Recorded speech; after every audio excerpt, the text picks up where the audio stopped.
grandmother back to a situation that we found unsafe for her. I understand what you're saying, but I still don't like how you labeled my grandmother. And I can definitely understand why she's upset.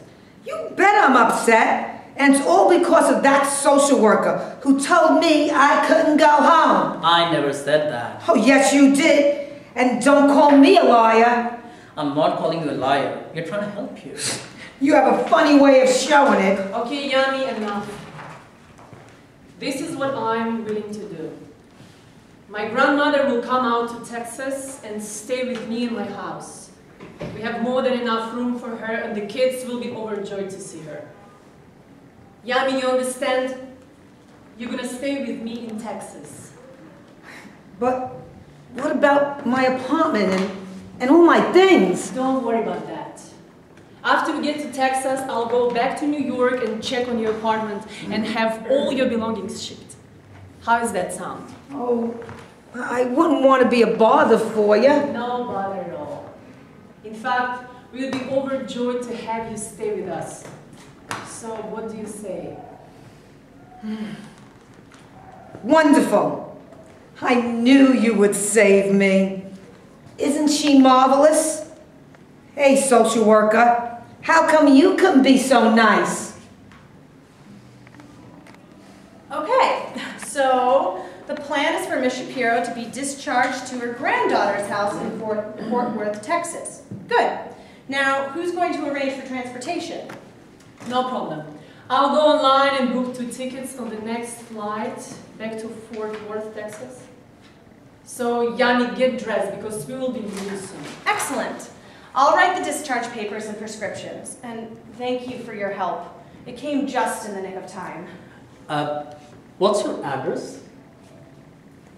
2278 Clarkson's Lane, Fort Worth, Texas. And my cell phone number is 846-821-9845. Thank you. So, you'll be leaving soon. I hope this is what you want. Yes, and thanks to my darling Clarice. Thank you, dear, for stopping these people from killing me. You've saved my life. Nobody was trying to kill you. They were trying to help you. Now, let's go back to your room and get prepared to leave, okay? Well, Paul, as the saying goes, all's well that ends well.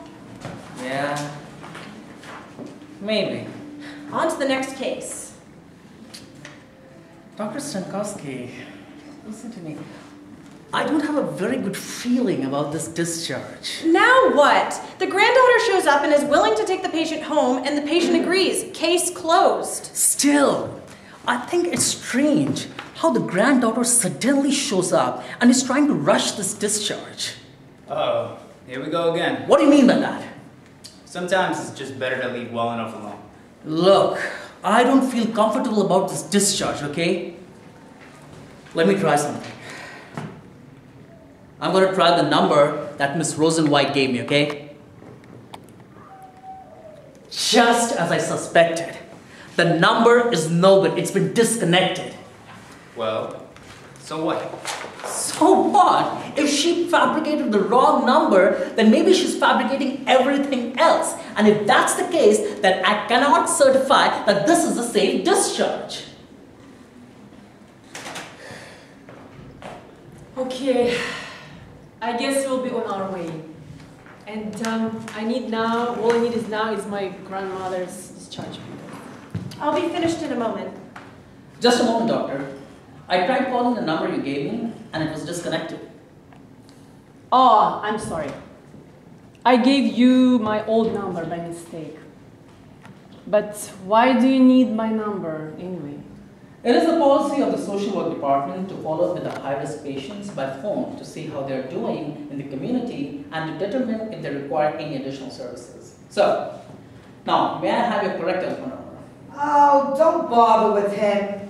He's just trying to make trouble.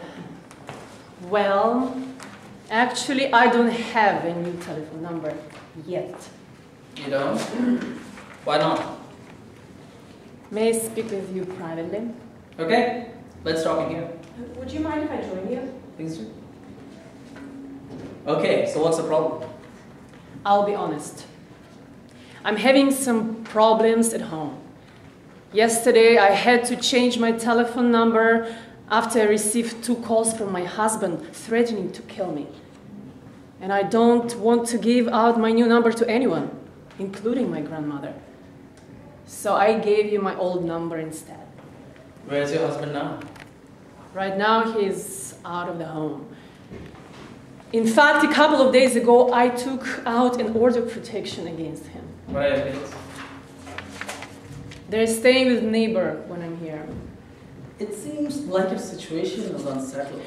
Look, I will be able to take care of my grandmother if that's what you're driving at. I'm not driving at anything. I'm just making an observation. But based on what you told us, it seems that discharging your grandmother to your home at this time may not be a good plan. What are your parents? They're in Brooklyn. So why can't you stay with them? No way. My father is a 100% service-connected Vietnam War veteran, and my mother has her hands filled just trying to manage him. Then why are you involved? Because besides me and my parents, my grandmother has no other relatives, so it's all on me. But that's okay, because I've always been close to my grandmother. She wasn't always like the way she is now. Come on, Clarice. Come on, let's go. Okay, Yami, just a moment. When I was a little girl, my grandmother helped us a lot with everything, so I feel I owe her something in return. But Mrs. Rosenzweig, you may be doing your grandmother a disservice if you take her into your home before you've resolved your other issues. Then what am I supposed to do? Just leave her here so she can be dumped in some facility? There is no one else available to care for her. Look, we understand how you must feel, but we also have a responsibility to our patients, which includes ensuring that they have a safe discharge plan. Come on already. Let's get out of here. Don't you hear her? Of course we hear her. She wants to leave and she's angry. That's right. So if you have nothing more to say, please give me my grandmother's discharge papers so we can leave. We have a flight to catch. Dr. Stankowski, I don't think this is a safe discharge. She's not your grandmother. She's mine. I'm sorry, Mrs. Rosenzweig, but I have to agree with Mr. Alexander. Your willingness to help is commendable, but it wouldn't be right for the patient. So my coming here from Texas was all for nothing? No, not at all. The fact that we know now that you're involved could be very helpful. Perhaps you could help your grandmother find another apartment in a building with an elevator. Yeah, right. I wish I could, but I have to get back to Fort Worth. So I suggest that we postpone Ms. Shapiro's discharge pending placement in a rehab facility. Will I be notified where she's going? Yes, but I need the correct telephone number.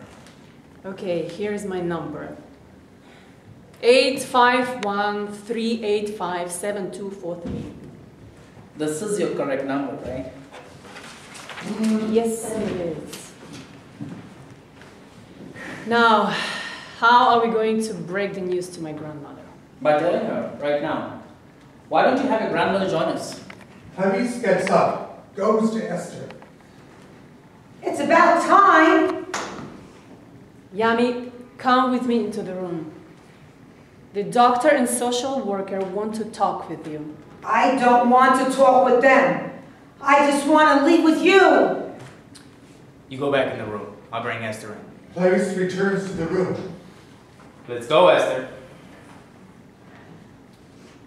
Okay, Esther. Now sit down. Esther sits and Clarence remains standing. Now what's going on here? There's been a change in plans. Oh, God. No. Oh, not again. We're not discharging you back to your granddaughters. What? I'm afraid. Is this true? I'm afraid so, Yami. You dreadful people. Look what you've done to my darling granddaughter. You're nothing but bullies. Why, if I were younger... Stop it. I won't let you talk like that. Thank you, Mr. Lattimore. we're trying to help you, and your granddaughter came here from Texas to see if she could help too, but right now she can't. Oh, God.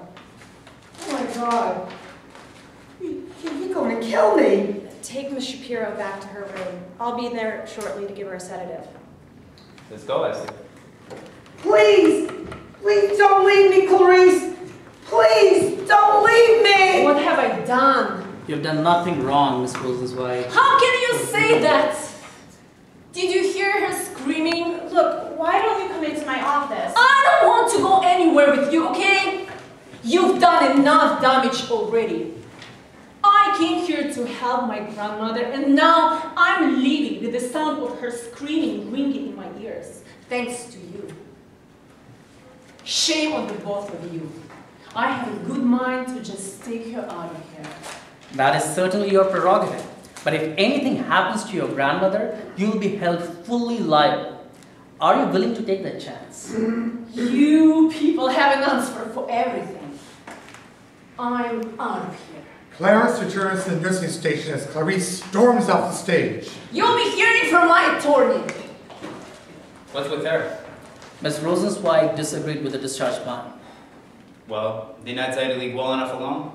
Yes, you did, Clarence, but the problem is that the situation wasn't enough to be left alone. There you go again, being a smart aleck. Yeah, that's what it may sound like to you, but what we're dealing with are people's emotions. And because of that, sometimes people's feelings get hurt. It comes with the territory, you know? So when do you think we'll find a home for Miss Shapiro? Probably by tomorrow. Probably? Doesn't sound very reassuring. Hey, I do my best, okay? Whatever you say, Paul. By the way, what's going on with Miss Montgomery? Nothing, I'm still waiting on my M11Q. Still waiting for that M11Q. Doesn't sound very reassuring either. Come on, Clarence, quit riding me. You know how much I depend on the forms? You and your forms. Paul, you are a real card. And you are a real card too. Now, just get me that M11Q and my life will be complete. One M11Q form coming up. Ah, the sound of those words are like music to my ears. It sure is great being a medical social worker. The end.